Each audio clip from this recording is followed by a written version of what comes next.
Një ndër akset rrugore më problematike sa i përket numrit të aksidenteve mbetet Transballkanike, një rrugë e cila prej ndërtimit të saj shënon mijëra aksidente e qindra jetë të marra. E disa nga shkaqet që kjo rrugë sjell problem në qarkullim, sigurisht mbetet mungesa e sinjalistikës së nevojshme apo edhe parkimi dyshi i automjeteve. Shpejtësia te normave të lejuara e mos respektimi i vijave të bardha, sigurisht mbetet një tjetër arsye e provokimit të aksidenteve. Në vetëm 5 minuta që ne gjendemi këtu me kamerën tonë, do shikojmë parkim të automjeteve dyshe, e shumë herë edhe treshe mbase, gjë e cila pengon qarkullimin e automjeteve e që sigurisht shton edhe rrezikun për aksidente. Qytetarët përgjegjësinë e aksidenteve ja faturojnë sigurisht drejtuesve të automjeteve, por në raste të tjera edhe këmbësorëve që e kalojnë rrugën pa respektuar vijat e bardha.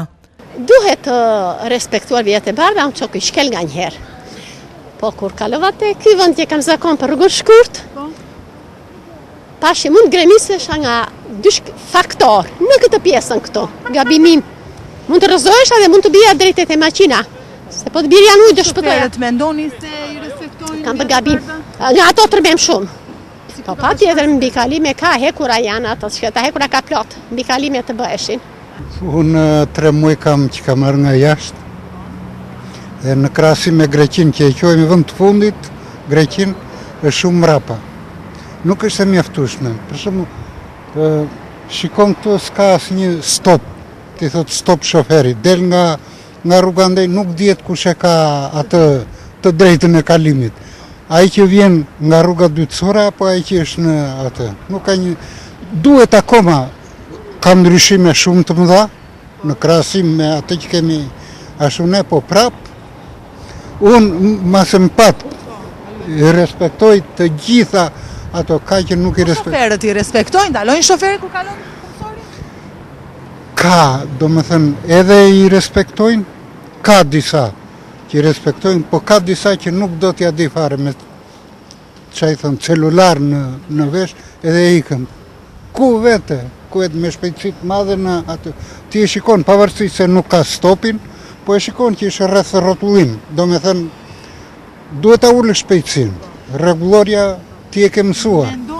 Mirë ishte të kishe, po edhe simbas takatit, si thonë. Megjithatë po të kishe sinjalistika, të kishe ato mirë të ashtu prap nuk ishte keq. Po ajo që thonë ju është e shkëlqyer, po. Për turp zotit. Erdhi makina me shpejtësi. Po me shpejtësi të na shtyp aty. Aty nuk fes. E respektojnë shoferët për shembull vijat e bardha ndalojnë? Çfarë respektojnë? Asgjë s'e respektojnë. Asgjë s'e respektojnë, hiç fare. Keni frikë ju për shembull kur kaloni në rrugë? Po frika tash, të shtypaj, nuk di.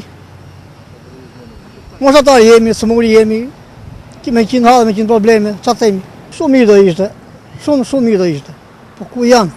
Ku janë? Po jo, çfarë mjaftoshme këtu?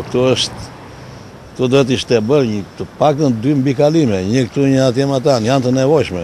Kalojnë fëmijë, kalojnë leq, kalojnë gjitha. Është shumë i lartë në fakt numri i aksidenteve dhe shpesh njerëzit kanë humbur dhe jetën. Kjo rrugë që kështu quhet, rruga e vdekjes. Të moshuarit i respektojnë, të rinjt jo. Po nuk shoferët çfarë pjet nuk e respektojnë. Kështu bëhet gjithë bëhet kaçapan. Vrasje bëhet, s'ka vetë policia dhe rregull që me xenofona me tabella. E po që janë rregull, edhe po nuk ka aksident. Po shoferët nuk mbajnë, se s'ka policia bën sejr. Ne jemi popull pakti, nuk e njohim rregulloren, se njohim ata tabellën, e vritemi kot. E edhe fajin policisë pas, policia ka fajin vetë. Ne ke fajin tona.